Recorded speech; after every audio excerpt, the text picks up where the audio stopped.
Dave, empecemos a leer en el blanco de nuestra fe, que es realmente una de las frases más importantes que una persona puede decir, entender y anexar a su vida, ¿no? El objeto de nuestra fe.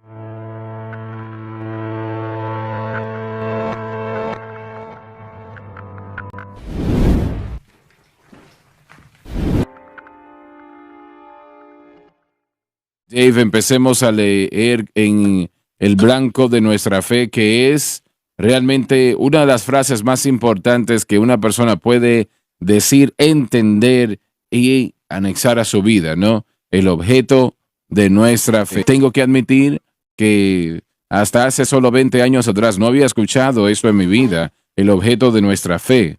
Y si me hubiesen hecho la pregunta cuál era el objeto de mi fe, probablemente le hubiese dicho la palabra de Dios de alguna manera. Y esa es una respuesta correcta, no está mal, pero eso que dice mucho a veces dice poco. Y si podemos explicar esto correctamente, le ayudará sin medidas. Muchos de ustedes ya conocen este gran tema y gracias a Dios por esto, pero una vez más permítame decirlo. Esto que digo, el blanco de nuestra fe, es una de las palabras más importantes que se pueda decir. Es una de las verdades más importantes que se puedan entender. Usted no puede tener victoria en su vida como debe sin entender este tema en particular. Y permítame decir esto una vez más. Usted puede ser salvo, claro, lleno del Espíritu Santo, usado por el Señor, pero no puede tener victoria en su vida como el Señor quiere que usted la tenga y como debe de tener bueno, debe de tenerla.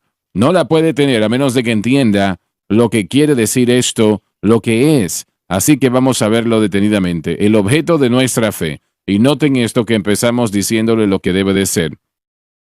El objeto de nuestra fe siempre debe de ser la cruz de Cristo, su sacrificio. Romanos 6, 1, 14, 8, 1 al 2, 11, versículo 1, 1 de Corintios, capítulo 1, versículos 17, 18, 21, 23, capítulo 2, versículo 2, etcétera, etcétera. Esas son algunas de las citas, ¿no? Pero el objeto de nuestra fe siempre debe de ser la cruz de Cristo, y no estoy hablando ahora de un madero donde Él fue crucificado. Estamos hablando del precio que Él pagó en ese lugar, lo que Jesús hizo allí, y alguien pregunta, ¿pero qué fue lo que Él hizo? Él expió todo pecado, además de muchas otras cosas, pero ese es el propósito principal por el cual fue a la cruz. Fue para expiar todo pecado. La sangre de machos cabríos no podía remover el pecado, como dijo Pablo, aunque millones y millones de ellos fueron ofrecidos como sacrificio. En el tiempo del Antiguo Testamento no podía remover los pecados, eso no era posible. Así que Jesús en la cruz removió todo pecado, no importa lo que sea, qué tan mal esté, cuánto sea, Él removió todo pecado. Todo, Juan el Bautista dijo, he aquí el Cordero de Dios que quita el pecado del mundo. Noten que lo dijo en singular, no en plural. Él no dijo quitó los pecados. Si hubiese hecho esto, algo se hubiese quedado, pero Él usó esto en singular. He aquí el Cordero de Dios que quita el pecado del mundo. Que quita el pecado del mundo. Él no solamente quitó todo pecado, pero Él fue a la propia raíz del pecado por su causa y trató con su causa lo que el hombre no podía hacer, lo que la educación no puede hacer, el dinero no puede hacer, la religión no puede hacerlo. Solamente Jesucristo lo puede hacer y se lleva a cabo o se hace totalmente. Y eso es lo que me molesta, francamente, viendo a la iglesia dando vueltas en lo que refiere a la psicología humanista, y otros medios, buscando respuestas, tratando de vencer el pecado. Solamente hay una manera de cómo puede ser vencido el pecado, y eso es a través de la cruz de Cristo. Por el creyente, evidenciando fe en Cristo y la cruz, y manteniéndola en Cristo y la cruz. ¿Ibas a decir algo? Sí, mire, usted lo dijo y es correcto. La porción de entender relativamente la cruz que casi todo cristiano tiene es que Jesús pagó la penalidad por mis pecados, pero de igual valor y tal vez, probablemente, bueno, no sería mayor, pero tal vez equivalente por lo menos, es el hecho de que Él rompió el poder, es lo que usted acaba de decir, por su plan de redención en el Calvario. Él rompió el poder de la garra del pecado por encima de la humanidad. Eso es gigantesco, es donde la vida diaria llega. Así es. Es una cosa entender que Él me ha perdonado, pasado, presente y futuro. Por eso queremos decir que cuando yo fallo en el presente, puedo tener la seguridad de que Él ya ha pagado en el pasado. Tengo que llevárselo y pedir perdón, pero yo estoy seguro de que esos pecados que he sufrido, pasado, presente y futuro, han sido lidiados en el Calvario. Lo que tenemos que entender y lo que tenemos que comprender es que el valor del Calvario va más allá de que Cristo pagó la penalidad del pecado, rompió la garra del pecado. Quiere decir que el poder del pecado interno, de la tentación del pecado y del poder de Satanás y el poder de la gente, todo esto es lidiado en el Calvario. La atracción del mundo, encargado todo esto en el Calvario, victoria sobre el yo, todo fue lidiado en el Calvario. Así que necesitamos entender que el acto de redención de Cristo ciertamente pagó el precio por nuestro pecado. La mayoría de los cristianos dirían sí, estando de acuerdo, pero si nosotros entendemos realmente qué fue lo que la cruz logró, entonces recibe ese acto de redención de Cristo, recibe nuestra fe, se convierte en el objeto de nuestra fe. En vez de que tratemos de libertarnos nosotros mismos, vemos a la cruz y decimos, ahí fue donde yo fui libre. Tenemos que aprender el valor del acto de redención de Cristo. Cuando decimos la cruz, es exactamente de lo que estamos hablando. Tenemos que conocerlo y después, al enfrentarnos al pecado, en nuestras vidas, no estamos exentos del pecado. Vivimos en un mundo lleno de pecado, dominado por el pecado y aún nuestra misma persona. Usted lo dice de esta manera y a mí me gusta mucho que tenemos esas ramas trepadoras de la caída y aún siguen agarrándose de nuestro espíritu, nuestro corazón a veces. Esas cosas solamente pueden ser vencidas cuando nosotros vemos el valor del acto de redención de Cristo, cuando vemos la cruz como el medio por el cual todo esto fue lidiado, eliminado y ponemos nuestra fe en eso. Te voy a hacer una pregunta. ¿Qué es lo que sucede en el corazón y la vida de un cristiano que se rehúsa a perdonar a otra persona o reconocer el perdón de Dios en la vida de otra persona? Y hay toda evidencia de que se han arrepentido de lo que sea, pero se rehúsan en aceptarlo. Bueno, la Escritura es clara. Si usted no perdona al hombre sus transgresiones, vuestro Padre Celestial no os perdonará tampoco. Esa fue la enseñanza de Jesús y yo creo que eso permanece. Nosotros tenemos diferentes maneras en la Escritura. En 1 Juan, capítulo 1, y el párrafo que acabo de citar también. ¿Habrá algún creyente que realmente no tiene que tener perdón porque nunca ha fallado? Eso es una locura. La oración del Padre Nuestro, alguien tal vez diría que no es para el creyente del Nuevo Testamento, que creo que es una basura, pero... Claro. Perdona nuestras transgresiones y nuestros pecados. Y aún hasta me atrevería a llegar a decir que la próxima petición no se va a responder si nosotros no nos encargamos de la primera. Y lo que quiero decir es que hay que perdonar nuestras deudas como nosotros a nuestros deudores y no nos dejes caer en tentación. Pero muchos dicen, bueno, yo perdono, pero no voy a permitir que hagan lo que están haciendo, que es algo absurdo. Cuando la gente pone reglas y contingencias por encima y más allá del perdón. Como dijimos ayer, yo mencioné esto sobre C.H. McIntosh. Dicen que la iglesia quiere tratar con esto de una de tres maneras o en tres maneras. Legalismo, primero que nada, y esas son las reglas, ¿no? Tienes que hacer esto por aquí, por allá, etcétera, etcétera. Legalismo, licencia y bueno, no puede evitar pecar, ¿no? Que peque un poco aquí y allá y la autojusticia.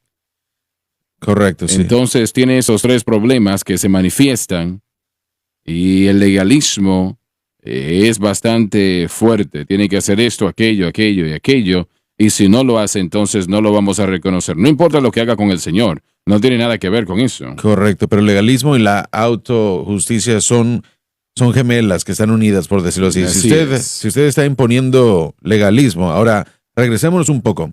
Cuando alguien le falla a Dios, el arrepentimiento tiene que ocurrir, y el arrepentimiento de parte de todo individuo, que quien quiera que sea, es un reconocimiento de que yo hice algo malo. Yo no los culpo a ellos, a ella, a él, a aquellos. No, yo me veo a mí mismo y yo estoy de acuerdo con Dios. Lo que Dios dice de mis acciones, estoy de acuerdo yo con ello y yo tomo responsabilidad y digo, Señor, perdóname, he pecado.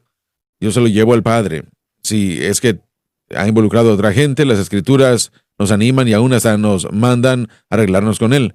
Así que una vez que eso se hace, una vez que nos hemos arreglado con Dios, y si tenemos que llevárselo a alguien más, hay que arreglarnos y lograrlo y debemos hacerlo. Pero eso es bíblicamente la ruta y nada tiene que añadírsele. Bueno, algo anexado a ello, en esencia está diciendo el Señor no satisfació el problema en la cruz del Calvario y ahora yo tengo que entrar con mi posibilidad de arreglarlo, tengo que terminar lo que Él no hizo. Eso es un insulto. Correcto. De la capacidad mayor a nuestro Dios. Hermano Swagger, no hay una cosa que se le añada al hombre, que el hombre le añada al plan de Dios que pueda ayudar. Bueno, no solamente eso, es que no es algo que Dios va a aceptar. Correcto, y de hecho es pecado en parte de aquellos que están imponiendo, ¿cómo lo puedo decir? Bueno, creo que están en peor condición que aquel que están criticando. Porque no, tenemos que tener cuidado. Podemos ver eso en la vida de José, podemos ver eso en la vida de David tratando con Saúl. Cuando los hombres le dijeron, cuando reconocieron que el arrepentimiento posiblemente hubiera podido suceder, José no saltó y comenzó a saludar a sus hermanos. Él vio sus vidas, él vio. Así es. Y creo que hay un sentido apropiado en el que eso se debe hacer. Pero al mismo tiempo, esa no es la adición de penalidades, esa simplemente es una observación.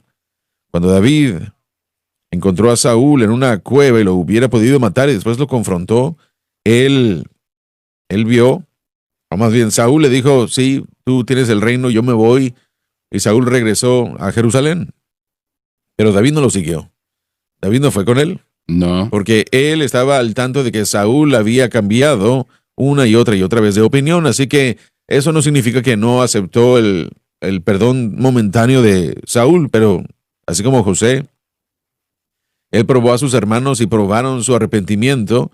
Así que José fue justificado al ver de lejos, pero Saúl no. Así que David fue justificado en tener cuidado, pero el tener cuidado con la vida de otra persona después de su fracaso es diferente a imponer reglas que dañan o reglas que puedan hacerlos a ellos pagar por el pecado, entre comillas, como usted dijo.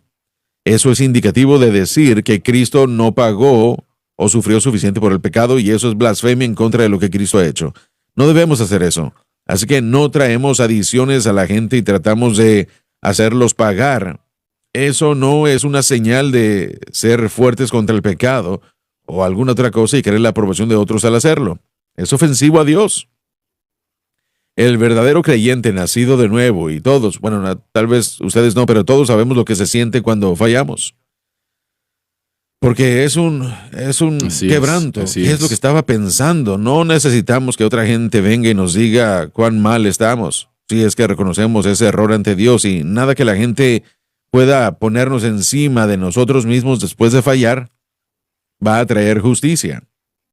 No pasa eso. Solamente fe en lo que Cristo ha provisto. Bueno, Jesús, gracias a Dios, expió todo pecado en la cruz del Calvario. Y no importa qué tan grande se diga, Él expió todo pecado. No importa qué tan pequeño, llamado pequeño. Yo creo que a veces nosotros no entendemos totalmente qué tan malo está el pecado. De acuerdo. Realmente es la fuerza más destructora. Y para entenderlo un poco, para que podamos nosotros entender la verdadera condición, tenemos que ver el precio que fue pago para limpiarnos, ¿no? El oro y la plata no lo podía hacer. Pero la educación tampoco lo podía hacer, la religión no lo podía hacer. Y Dave, ¿piensas tú que, o bueno, lo voy a decir de otra manera, yo tengo problemas creyendo que personas que creen que la psicología es la respuesta, que realmente no entienden qué es el pecado? Creo que eso es exactamente correcto porque la psicología no trata con el pecado. Ni siquiera creen en el pecado, ¿no? No, viene a redefinir los problemas. Bien, pero ¿qué dice el psicólogo cristiano con aquella persona que tal vez sí cree en el pecado, sí cree que el pecado existe y es cristiano? ¿Y cómo resuelve la situación la psicología y la Biblia? Creo que es otro sistema de obras para tratar de vencer al pecado, pero con lo que estamos tratando, como dijo Lauren, lo que Jesús hizo en la cruz del Calvario rompió ese poder del pecado. Así es. Pero solo porque yo soy salvo no significa que ese poder del pecado es roto todos los días. No es algo automático que yo pueda vivir la manera como se supone que yo deba vivir sin fe en Cristo. En otras palabras, no solamente fue una situación y se acabó, no, mi objeto de fe tiene que ser continuo, tiene que ser diario. Y yo creo que las intenciones del hombre para establecer reglas, y usted puede regresarse hasta los judíos que establecieron las leyes y los mandatos, eran intentos del hombre, y básicamente es lo que la psicología es, intentos para evitar romper y violar esas leyes y evitar lo que Dios ha provisto. Sí. La justificación es ser libre de la penalidad del pecado, o la santificación es libertad del poder del pecado. Así es. Y realmente dos cosas muy poderosas dichas acá, que yo no las originé realmente. Yo no sé quién las dijo, yo las leí, pero no sé quién las dijo originalmente. Solamente la cruz puede hacer eso. Y permanecer en la cruz. En otras palabras, Así solo es. porque yo soy salvo o fui salvo hace muchos años no significa que yo tengo la victoria automáticamente sobre el pecado el día de hoy, a menos que yo aplique eso y mantenga mi fe en la cruz diariamente. Recibí una carta de un hermano que yo no conocía. Lo había conocido, creo que en una ocasión, no estoy seguro, pero me parece que sí lo conocí en una ocasión. Él había tenido algún tipo de problema y él estaba en una iglesia en particular donde, bueno, no muy lejos de aquí, pero bueno, de todas maneras, él estaba diciendo de que esta es mi restauración y esto es maravilloso. Y él pues tenía que tomar una hora a la semana, creo que 2 veces a la semana con un psicólogo, y tenía que tomar una hora a la semana con un pastor discutiendo su problema, y él tenía que estar en ciertas clases, etcétera, etcétera, y él no podía salir de la ciudad, no podía estar fuera de la ciudad, no sé qué tenía eso que ver con qué, ¿no? Y él también era... a él se tenía que hacer ciertas tareas como limpiar el baño, cortar el césped, etcétera, etcétera. Y él estaba diciendo que esto es maravilloso. Esta es mi respuesta a mi problema. Y él, bueno, creo que fue un año que estuvo allí haciendo esto. Él estuvo allí ese año y cuando terminó volvió a hacer exactamente lo mismo otra vez. Pero miren, todo lo que eso es cambiar comportamiento, no es cambiar el corazón. Exacto. La religión no puede cambiar el corazón del hombre, la psicología no puede cambiar el corazón del hombre. Estoy tratando de entender por qué predicadores llamados llenos del Espíritu Santo recomiendan lo que dices. Porque o no entienden el mensaje de la cruz o no lo entienden. Yo estoy casi garantizando que no lo entienden, simplemente no lo entienden, pero también temo que no tienen mucho deseo de entender. Eso me parece también. Bueno, los judíos no querían a Cristo. No lo En querían. su gran mayoría. Ellos querían mantener su sistema de religión. Y él podía perdonarlos de sus pecados, pero Así ellos es. no lo aceptaron. Pero lo mataron. Así es. Muy bien, el blanco de nuestra fe siempre debe de ser la cruz de Cristo. Mientras la historia de la Biblia es Jesucristo y este crucificado, el tener fe en la cruz de Cristo, de hecho, es tener fe en toda la palabra de Dios. Se nos da un compendio de esto en el primer capítulo del Evangelio según Juan. Él dijo, En el principio, no indica que Cristo como Dios tuvo un principio porque como Dios no tuvo principio, sino que se refiere al momento de la creación. era el Verbo. El Espíritu Santo por Juan describe a Jesús como el Logos eterno. Y el Verbo era con Dios. Era en relación con Dios y expresa la idea de la Trinidad, Y el Verbo era Dios. queriendo decir que Él no cesó de ser Dios durante la encarnación. Él era y es Dios de la eternidad pasada a la eternidad del futuro, y permítame decir lo siguiente sobre esto antes de continuar. Él era Dios antes de Él venir a este mundo, la encarnación, y era Dios después de venir. Él nunca cesó de ser Dios. Mientras Él puso a un lado la expresión de su deidad, Él por ningún momento perdió la posesión de su deidad. Pero Él nunca hizo ningún milagro como Dios. Piensen ustedes en esto. Él nunca hizo un milagro. Todo milagro que él hizo, lo hizo por el poder del Espíritu Santo. Nuestro Dios ungió a Jesús de Nazaret con el Espíritu Santo, quien estaba haciendo el bien y sanando a todos aquellos que eran poseídos por el diablo, etcétera, etcétera. Él nunca hizo ningún milagro como Dios. Aunque él era Dios, él nunca cesó de ser Dios. Y es que Dios no puede morir. Dios no puede morir, así que para satisfacer el problema del pecado, Jesús tuvo que ir a la cruz.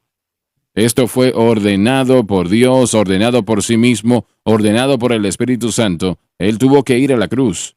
Así que, para hacer eso, él tuvo que venir a ser hombre, el hombre Cristo Jesús, lo que él hizo. Por el propósito expreso de ir a la cruz, todo lo que él hizo era importante. Las sanidades que él hizo, los milagros que él hizo, los mensajes que él predicó y enseñó, milagros que aún hasta resucitar a los muertos. Agustino dijo que él hizo muchos más milagros de los que están registrados y resucitó a muchos más de entre los muertos de los que están escritos. Pero esa no era la razón principal por la cual él vino. Él vino para ir a la cruz. Él vino para ir a la cruz, para pagar el precio que nosotros no podíamos pagar. No era posible en 1.000.000 de años que nosotros lo pagásemos. Por eso él vino. Y él hizo lo que él vino a hacer. Y sé que tenemos críticas. Oh, ustedes exageran la cruz. Ustedes hablan demasiado de la cruz. No hablan suficiente de esto, aquello, lo demás. Nosotros tratamos de poner el énfasis donde la Biblia pone el énfasis. Sí. Vaya a su Antiguo Testamento y allí encontrará que ofrecen sacrificios. Eso es el símbolo de la cruz. Cuando usted llega al Nuevo Testamento, encuentra que el apóstol Pablo nos está dando el significado del nuevo pacto.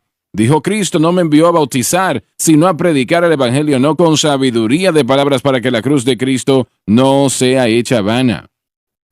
Él dijo: porque la palabra de la cruz es para aquellos que se pierden locura, pero para nosotros que somos salvos es el poder de Dios. Él dijo: lejos esté yo de conocer nada entre vosotros excepto a Cristo y a este crucificado. Damas y caballeros, son palabras importantes. Estoy determinado a saber nada entre vosotros. No estoy interesado en las demás cosas, solamente una cosa: Cristo y este crucificado. Porque allí está mi salvación, allí está la presencia de Dios, allí está mi vida, allí está mi victoria sobre el pecado. ¿Y nosotros exageramos esto? No, de ninguna manera. Sí, amén. A menudo fallamos en entender que la manera como Dios ha establecido la vida cristiana es que el cristiano tiene que aprender dependencia, no independencia. Dependencia. Eso no es algo que la raza humana acepta rápida o fácilmente. Tenemos que darnos cuenta, y David lo dijo apenas hace un momento, que cada mañana nos levantamos y tenemos que depender de Él. De hecho, la idea de crecer en gracia indica que yo ahora soy más dependiente de Él al madurar, más de que cuando comencé. La cruz en la iglesia moderna hoy día se trata como un incidente. Solo es un incidente. Bueno, él falló en esto, las leyes del judaísmo no se cumplieron, etcétera, etcétera. Simplemente se tratan como que es algo incidental. Usted lo dijo anteriormente, los cristianos entienden que Jesús murió por su pecado, pero después pasan más allá. Colosenses 2:6 nos hablan de las escrituras de Pablo. De la manera como habéis recibido a Cristo, andad en él. Así que nosotros ordenamos nuestras vidas con el entendimiento de lo que Cristo hizo. Así como yo vine a Él el primer día y dije: yo no puedo salvarme a mí mismo, yo no puedo vivir de una manera provechosa, necesito un Salvador. El segundo día, el siguiente día después de nuestra salvación, regresamos a Él y decimos: no puedo vivir esta vida a solas, tengo que depender de ti y de lo que tú has hecho por mí. No se puede hacer de otra manera. Eso debe crecer en nosotros. Y la cruz, que es ignorado, que se convierte en un incidente, como usted dijo, la gente se aleja de esa mentalidad, se alejan de eso a la independencia. Dicen: bueno, tenemos que pasar más allá de la cruz. Mi amigo, no hay ningún otro lugar a donde ir. Escuché a Aine Trotter, la primera vez que lo escuché predicar en una reunión de predicadores en West Monroe, Luisiana. Él dijo, y yo no lo entendí en aquel momento realmente. Él dijo, si se va más allá de la cruz, usted se aparta. Perfecto. Usted pierde su caminar si va más allá de la cruz. Y el Espíritu de Dios cayó en aquel lugar como lluvia. Y yo me quedé pensando, llorando, sabiendo que lo que él había dicho era correcto, pero yo no lo entendía en ese momento. Correcto. ¿Qué quiere decir esto de ir más allá de la cruz? Bueno, es lo que muchos están haciendo hoy. La resurrección es más importante que la cruz. Estamos buscando algo que Dios nos ha dado ya la respuesta en la cruz. Vamos más allá, pasamos más allá y no aprendemos el valor de la cruz. Sigo haciendo esa declaración, creo que de hecho Joseph tal vez la hizo primero hace varios meses. Tenemos que aprender el valor del Calvario. ¿Qué fue lo que hizo para nosotros? Cuando uno se da cuenta de eso, entonces nos vamos a quedar ahí. Hay una tipología del Antiguo Testamento, en el Antiguo Testamento que se ha predicado anteriormente, Shama en el Antiguo Testamento.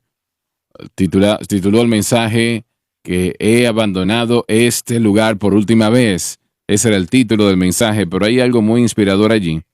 Y es que cuando un individuo reconoce lo que el Dios de Israel ya le ha entregado, el derecho legal de estar en su propiedad y defender esa tierra de aquellos filisteos que tratan de venir y tomar la propiedad que ya se le había entregado al pueblo de Dios. Cuando cualquier individuo finalmente tiene una visión de que esa es su tierra entregada a ellos por Dios y por fe, se para, y no perfectamente, pero al menos con una onza de fe, ¿no? Empieza a defender lo que Dios le ha entregado. Cada vez el Espíritu Santo le ayuda a echar afuera a aquellos que atacan y defender y cuidar la tierra que Dios le ha entregado. Y es lo mismo hoy día. No hay nada más que Dios haya hecho, que Cristo haya hecho, que nos dé el derecho legal de estar en fe y echar fuera a los enemigos que están viniendo a atacar a nuestra alma. He pensado, toda la semana he orado sobre lo que debo de predicar el domingo en la mañana. Y tenía algo, soy un predicador, yo puedo predicar, ¿no? Pero no sentía que era lo que el Señor quería. Y hace un momento atrás, cuando Joseph usó el título de ese mensaje, he abandonado este terreno de lentejas por última vez, es lo que voy a predicar el domingo en la mañana, no se lo pierda, lo puede ver a través de la televisión y esos otros equipos que Lauren menciona siempre. Sí es, así que no se lo pierda. He abandonado este terreno de lentejas por última vez. Alabado Dios, alabado Dios, alabado Dios. Aleluya al Cordero. Saben, ese mismo concepto Josafat lo expresó. Cuando los moabitas y los amonitas y los otros que venían contra él en Segunda de Crónicas, que es 20, él hace una convocación a orar y él lleva su necesidad ante Dios y dice, Señor, esta tierra que nos diste, los enemigos vienen por nosotros a sacarnos de aquí. Dios le responde a él por un mover del Espíritu en la congregación y dice, no necesitarás pelear en esta batalla. Porque Dios, cuando uno pone la fe en lo que Dios ha provisto y lo que Dios ha dado, ya sea tierra o en este sentido Cristo y la cruz, entonces Dios comienza a obrar por uno, Dios comienza a pelear por uno y Él protege su palabra, Él protege su posesión. Para nosotros eso significa que Él comienza a tratar con el pecado y esos pesos que nos asedian. Y eso es lo que la fe en Cristo y la cruz logra. Permite que Dios venga y pelee a nuestro favor, permitiendo que el Espíritu Santo que vive dentro de todo creyente nacido de nuevo sea santificado, cambiado, conformado, transformado, dirigido, instruido, reprendido, animado, todas esas cosas que el Espíritu Santo hace. Él lo hace, pero no lo hará automáticamente en el sentido de que, bueno, si usted está ya dependiendo de la psicología y depende usted de la confesión, usted anda por allá dependiendo de 1000 diferentes cosas, el Espíritu Santo se retractará y dirá, bueno, ¿quieres ídolos? Ve por ellos. Y uno se enterará de que no funciona, pero cuando estemos listos, podemos regresar a Él, regresaremos a lo que Cristo hizo por nosotros y provisto por nosotros, y hasta que nosotros entendamos, el Señor obrará. La palabra de Dios no cambia. Correcto. Miren, usted ha utilizado la palabra ídolos ya varias veces. En el Antiguo Testamento, Dios se burló de los israelitas por hacer ídolos. Ustedes fueron por un tronco de árbol y lo cortaron y le dieron forma, lo tallaron, Pero ese tronco solamente es no un puede hacer pedazo nada de por madera. ti. Y cuando las cosas se ponen duras, vayan a ese tronco y vean qué es lo que él va a hacer por ustedes.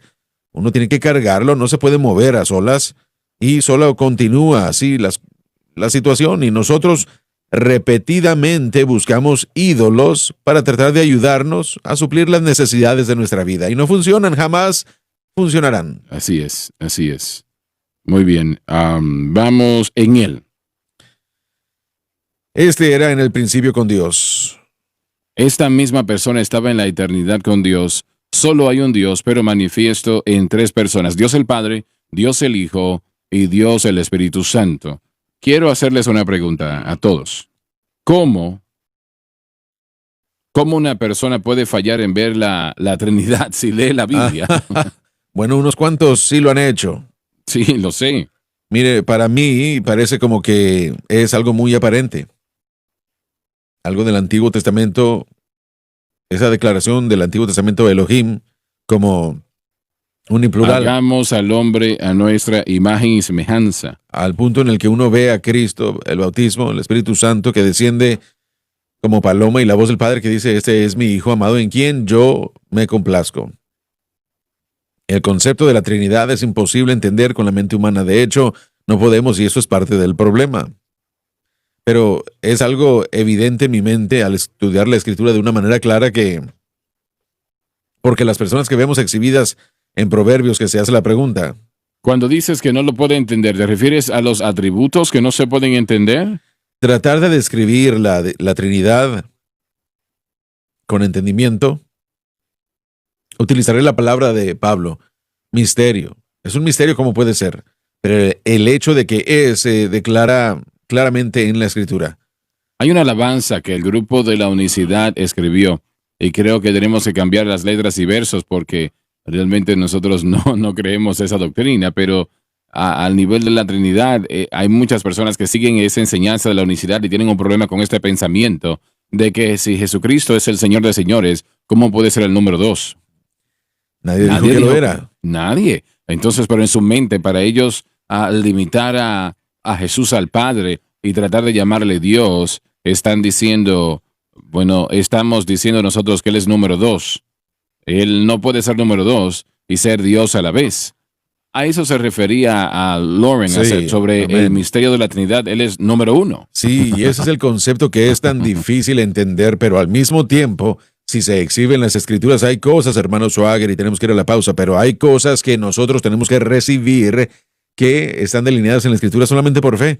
Tal vez no las entendemos. De hecho, Deuteronomio nos dice que las cosas que yo os he revelado entenderán y las cosas que no. Y hay algunas cosas en Dios que no podemos entender, pero si se representan en la Escritura, yo simplemente digo, ahí está, claro y simple. Creo que el hermano Dave lo hizo cuando Jesucristo llegó a la tierra con respecto a los judíos. Refiriéndose aquí Cuando Cristo vino a la tierra con respecto a los judíos. Bien. Estamos fijándonos en Israel y algo de lo que yo me he dado cuenta que es su dirección que parece muy peculiar, especialmente el liderazgo religioso. Tenían, por supuesto, las escrituras del Antiguo Testamento, las profecías, profetas y todo eso, la ley, todo aquel sacrificio que nos dirigía a Cristo. Pero su primera introducción a Cristo no fue un estado de incredulidad por completo, sino que hubo un proceso. Permítame explicarlo. Los judíos, si se dan cuenta en la primera parte del ministerio de Cristo, siempre estaban presentes. Los del liderazgo religioso se les dio la oportunidad de verlo y escucharlo. Y al principio, ellos no dieron una reprensión. Al principio, ellos no presentaron una gran discusión contra Cristo. Eso llegó después y terminó en que lo mataron. Pero el estado de incredulidad, de una incredulidad completa que es finalmente el rechazo, tiene un punto de incredulidad previo. Y hay una diferencia porque la incredulidad involucra la idea de ser escéptico. Uno está evaluando. El liderazgo religioso de Israel estaba callado hasta cierto punto durante cierto tiempo en la parte principal o en la primera parte del ministerio de Cristo porque ellos estaban evaluando, estaban viendo, estaban estudiando. A ellos se les dio la oportunidad de tomar la decisión en cuanto a lo que ellos querían continuar haciendo en su tradición o no. Permíteme interrumpirte un segundo. Ellos estaban evaluando, estaban mirando, pero yo creo que ellos estaban tratando de encontrar maneras de no aceptarlo. Bueno, era la práctica y la costumbre del liderazgo judío, del liderazgo de la religión, y tal vez el día de hoy, antes de que una conclusión se diera, debía haber un tiempo de evaluación. Bueno, eso lo podemos entender. Exacto, sí, pero fijándonos en por qué es importante eso el día de hoy, mira, la iglesia moderna, los cristianos, muchos no han escuchado el mensaje de la cruz, terminología que nosotros usamos en esta Conocen. naturaleza pecaminosa y todo eso, el objeto de fe, todo eso. Miren, después de escucharlo por primera vez, ellos dicen, bueno, ¿de qué es lo que están hablando? Y bueno, antes de que haya un rechazo abierto o un estado de incredulidad en cuanto a la cruz, hay un punto crucial y creo que muchos están en ese punto, hermanos. Están escuchando el mensaje de la cruz, todo lo que estamos discutiendo, lo que el objeto de fe debe ser, y el Señor creo yo que está recargándose en su corazón. Saben que hay un elemento, pero están evaluándolo. Y yo quiero animar a la gente que está escuchando esto. Y yo no estoy diciendo que hay un periodo de tiempo para algunos de nosotros que somos muy cabezones, tercos. Sé que eso es problema mío nada más, pero tal vez tome muchos años. Sin embargo, hay un periodo de tiempo antes de que la incredulidad llegue, que la gente está en un estado de incredulidad. Están a mitad del camino, por decirlo así. Pero ese periodo de tiempo está haciéndose más corto porque el Señor, a través de una variedad de alarmas y de llamados, está hablándole a su cuerpo, mostrándole claramente de que este mensaje, el mensaje de la cruz, es vital y esencial, no es opcional. Y que nuestro objeto de fe debe ser el enfoque. Está en eso, debe ser Jesucristo y el crucificado. Si no, no lo van a lograr. Va a haber destrucción como resultado y el momento está llegando en el que la iglesia tiene que tomar la decisión, tienen que despertarse y tienen que tomar la decisión de decir, yo creo en esto y es el objeto de mi fe. Y eso debe ser a nivel individual, pero el cuerpo individualmente y generalmente, el mundo denominacional. Ese mensaje ha estado saliendo ya desde hace 20 años. 20 años. Y esos 2/3 partes de mi vida. Ha estado saliendo ya transmitiéndose por mucho tiempo. Y el Señor lo está presentando fuertemente. No hay excusa para muchos que quieran decir, no lo hemos escuchado. Pero ese periodo de tiempo de evaluación tiene que terminar. Escoge del día de hoy a quién vas a servir. Yo estoy de acuerdo con lo que acabas de decir sobre la iglesia que evalúe. Eso lo puedo entender. Y así debe de ser. Eso no es incorrecto hacerlo. Sí, pero mi punto es de que está llegando al punto en el que ese margen de tiempo, creo yo que es el final. Es tiempo de tomar la decisión y decir, vamos a dejar los ídolos y vamos a dejar todo esto. Van a tener que decidir. Sí, vamos a dejar todo eso. Y vamos a poner nuestra fe total y exclusivamente en la obra consumada de Cristo. Entonces, y solo entonces, vamos a poder ver todo lo que le hemos estado pidiendo a Dios. Él lo va a hacer. Pero hay muchos que lo van a perder. No sé si los judíos tuvieron inclinación, los líderes religiosos de Israel, en el tiempo de Cristo, si jamás tuvieron algún tipo de inclinación para favorablemente accesar lo que Cristo estaba diciendo y haciendo. Bueno, eso. Y tenemos un poco de inclinación aquí en Nicodemo y José. Allí hay un poco de información. Y esos son 2 entre 70 que eran miembros del Sanedrín. Pero me parece a mí que cada pregunta que le presentaron era para tratar de atraparlo, de confundirlo, lo cual nunca lo hicieron. Bueno, su modo de entender las cosas era hacer preguntas. La idea de debatir, especialmente. Bueno, eso es lo correcto. Bueno, se dirige escolarmente, sí. Muchas veces no se recibe la respuesta porque muchas veces lo que tenemos que hacer es seguir haciendo preguntas. Jesucristo satisfizo, Él cumplió con las respuestas antes de las preguntas. Estaban haciendo las preguntas equivocadas. Debemos de pagar tributos al César, ¿no? Siempre trataban de sorprenderlo con la carta o la letra de la ley, pero Jesucristo lo hizo de cualquier manera. Creo que lo que el hermano Swagger está diciendo podemos ver y observar y darnos cuenta, considerar la respuesta a Juan el Bautista.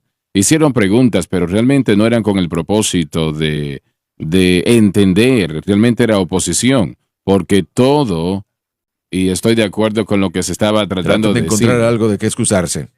Era para eliminar la influencia. Y cuando Jesús les llamó a la atención, preguntándoles, ¿era Juan el Bautista, era o no? Tenían temor de responder. Entonces, el tenor de ese marco de tiempo era de que ellos estaban en contra de cualquier cosa que amenazaba su liderazgo o su control, sea que era Dios o si era bueno para el pueblo o no. Y yo creo que tal vez hubieron algunos que debieron de ser investigados, Nicodemos, Lo que tenemos José, registrado.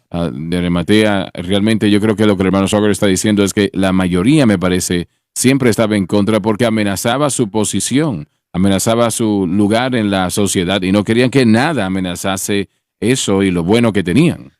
Regresando al objeto de fe, una de las preguntas que el cristiano tiene que hacerse, usted lo dijo anteriormente, ¿él quitó todo pecado o no? Cuando Juan hizo esa declaración, es el Cordero de Dios, y aquí están las notas, no sé si tenemos o hemos llegado a eso o no, pero el Cordero de Dios que quita todo pecado del mundo. No, todavía no hemos llegado allí.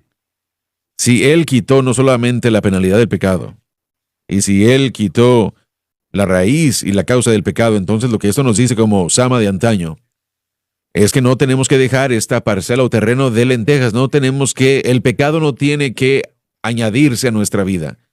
Muchas veces cuando eso sucede, la verdad es que ya sea ignorantemente o tal vez a través de rebelión, nosotros estamos permitiéndole hacerlo. No es porque Dios ha dicho, bueno, ve y averíguatelas. No, Él ha quitado todo pecado. Y eso tiene que ver con nuestra justificación primeramente. Pero esa justificación nos da el derecho legal de permanecer en nuestra propiedad y declarar victoria sobre el pecado. El pecado en nosotros es mucho más poderoso que nosotros, mucho más poderoso que nosotros. No importa qué tan educado usted sea, qué tan buena decisión tenga, cuánto usted piensa que tiene una determinación, que tiene una verdadera determinación para hacer las cosas bien, es más poderoso que nosotros. Y en Así nosotros mismos, o cualquier cosa que el hombre pueda hacer, nosotros no podemos vencer por esos medios. No es posible correcto. hacerlo.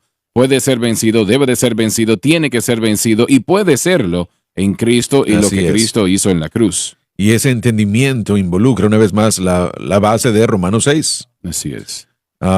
Cuando somos unidos con Cristo como resultado de una simple fe, somos crucificados con Él, sepultados juntamente con Él, resucitados con Él en ese momento del tiempo de haber nacido de nuevo, muertos al pecado. No es algo que nosotros ganamos, es algo que se convierte en un hecho que necesitamos aprender, porque la muerte al pecado significa que mi relación al pecado, esa presencia interna y interna y externamente, los poderes del pecado son rotos, yo muero al pecado. Ahora, ¿creo yo que la cruz proveyó eso o no? 4,000 personas al año mueren de la nicotina. 400,000 personas al año. Esas son muchas personas. Sí. La mayor parte de esas personas trataron con todo lo que podían de parar y no pudieron hacerlo. No pudieron dejarlo. Y realmente es que, no tienen suficiente determinación. Algunos lo dejaron. Gracias a Dios por eso. Eso no destruye la hipótesis. Para algunos ellos tienen suficiente fuerza y determinación para hacerlo, pero a la vez ellos caen en otras cosas. Entonces, es verdad, hay personas que dejan de consumir alcohol, pero millones no pueden. Cambian una atadura por otra, es lo que pasa. Exactamente. Ya sea psicología, ya sea Alcohólicos Anónimos o algo así. Ellos tratan de no hacerlo, pero Isaac Newton tuvo sus leyes de movimiento, gravedad, y una de las leyes dice que por cada acción siempre hay una reacción. Y la razón por la cual menciono esto, porque es una ley del universo, ¿no? Cómo funciona el universo, pero la analogía es que el pecado es un muro, podemos decirlo así. Mientras más yo empujo en contra de la ley, esa pared, esa ley está empujando en contra de mí. Yo no tengo suficiente fuerza. Sí. No Correcto. tengo las fuerzas para hacerlo, para empujar en contra de la nicotina, para derribarla. Y así hay una lista larga de cosas. Yo no tengo fuerzas suficientes para crear una fuerza para tumbar ese muro, porque lo que viene en contra es mayor. Por Correcto, eso, así es. la psicología dice que la gente debe decir, yo soy un alcohólico. Exacto, entonces se utiliza como apoyo nada más. Ese muro tiene que ser derrumbado y gracias a Dios que Dios hace eso mismo. Pero eso es a través de fe en Cristo nada más. Y muchos cristianos solamente están agotados espiritualmente, y eso es porque ellos durante 20 años han estado empujando contra la ley y finalmente se acaban de desplomar. Pero aún aquellos que aceptan y creen el mensaje de la cruz, ellos encontrarán que el pecado es tan poderoso, no es más poderoso que el Señor, obviamente, pero es mucho más poderoso lo que nos damos cuenta. Sí, mucho así es. más poderoso de lo que nos damos cuenta, y porque no reciben gratificación instantánea, liberación instantánea, ellos lo desechan. Bueno, funciona para algunos, pero no para mí, etcétera, etcétera. Y no se dan cuenta de lo poderoso que es esto, y no están reconociendo lo débil que es su fe. Sí, así es. Una fe débil que está tratando de enfrentarse al poder que es más fuerte que el universo realmente. Y no entienden eso, ni siquiera lo piensan. Dicen, bueno, yo digo mi fe está en Cristo en la cruz y todavía estoy atado por este problema. Bueno, yo creo que una de las cosas que hace el Espíritu Santo, y tal vez esto es personalmente, pero para mí esto a lo largo de los años se ha comenzado a descubrir y mostrarme áreas en las que yo aún estoy empujando contra el muro, y hay más de un muro, pero esa es una de las cosas que tal vez la primera obra del Espíritu Santo que ha hecho con respecto a cualquier cosa en mi vida es mostrarme, hijo, aquí es donde tú no estás confiando en mí, tú estás bien acá, pero tiene que ser total la fe. Por eso es que la victoria, de victoria a victoria la tierra se posee. Todo lugar que pisare la planta de tu pie, el Señor nos trae ese punto, pero es de fe en fe que nos muestra primero que uno no está confiando en áreas y que uno está empujando contra la ley acá. Y eso tal vez es una de las primeras victorias que tenemos al mostrarnos el Señor la victoria sobre nosotros mismos y después Él comienza a obrar en derrumbar lo demás. Probablemente es la Pero mayor eso debe ser victoria de ánimo para el todas. creyente, no que estén fallando, pero que cuando fallen, cuando, no si es que fallan, cuando, si ellos dependen de Cristo, si se fijan y ponen los ojos en la obra consumada de Cristo, lo primero es que el Espíritu Santo comenzará a mostrarles esas cosas y ese es el ánimo porque lo próximo en camino es la victoria si ellos no se rinden. Han habido millones y millones de cristianos que han tenido victoria sobre la nicotina, Sí. sobre el alcohol, Así es. sobre las drogas, sobre el no perdonar, sobre el yo, como lo Sí. acabas de decir, sobre la carne y sobre ciento y tantas cosas que podemos citar y mencionar. Así que el registro es claro. Es claro. Así es, sí. Hay miles que han tenido liberación Sí. en victoria. Algunos no entenderíamos, algunos no entendieron la cruz. Y Mi abuela, miren, voy a ser breve con esto. Mi padre, hace décadas, antes de que yo naciera, él fumaba 4, 5, no sé cuántas cajetillas al día. Así Son es. muchos cigarrillos, de lo que puedo entender. Mi abuela le dijo esto a él, porque él quería la libertad de todo eso. Él buscó a Dios y estaba tratando y tratando y tratando. eso lo estaba matando. Y mi abuela le dijo un día, le dijo, John, deja de tratar de hacer lo que Cristo Jesús ya hizo. Y él dijo, yo no entiendo, ¿cómo que trate de dejar? Sí, ella le dijo, sí, deja de tratar de hacer lo que Cristo ya hizo. Le tomó un poco de tiempo, pero él dejó de tratar de lidiar con eso y su enfoque se puso en Cristo. ¿Y saben qué pasó? Un día, él pasó un mediodía y mi madre le llamó y le dijo, olvidaste tu cartón de cigarrillos. Y él dijo, Rosy, ni siquiera había pensado en fumar el día de hoy. Ahí estaba. Y es la victoria que Dios da. Él no podía entender. Si le pedimos que explicara eso el día de hoy, no lo puede entender. Todo lo que él, ¿sabes qué? Dejó de tratar y comenzó a creer y sucedió. ¿Y cómo dejamos de probar? Bueno, es de una buena tratar? pregunta. Creo que uno tiene que comenzar a ¿Cómo creer. dejamos de tratar? Ese es el objeto de fe. Cerramos pronto, pero sé que hay gente que aún está luchando con cosas. ¿Podemos orar por ellos? Claro que sí. Para esa persona que dice, yo he escuchado y Sí, necesito. Señor. Padre Celestial, Sí, Señor. venimos ante ti en el nombre Gracias, de tu Hijo Cristo. Jesucristo. Oramos, como Oh, Lord Señor, mencionó, por esa alma que Sí, hoy Señor. está luchando contra el poder de las tinieblas, Dales victoria, que Padre. te ama, Dales victoria. que quiere victoria, que no quiere que haya nada en su vida que esté entorpeciendo su caminar Señor. con Dios. Señor, yo estoy pidiendo ahora mismo que tu poder venga Aleluya, sobre sí, ellos. Padre. Tú pagaste el precio en la cruz del Calvario Gracias, Jesús. para que podamos ser libres. Que todo creyente Gracias, sea Señor. libre de todo tipo de esclavitud, no importa cuál sea. Aleluya. Libre. Gracias a Dios que soy libre Aleluya. en el nombre de Jesús.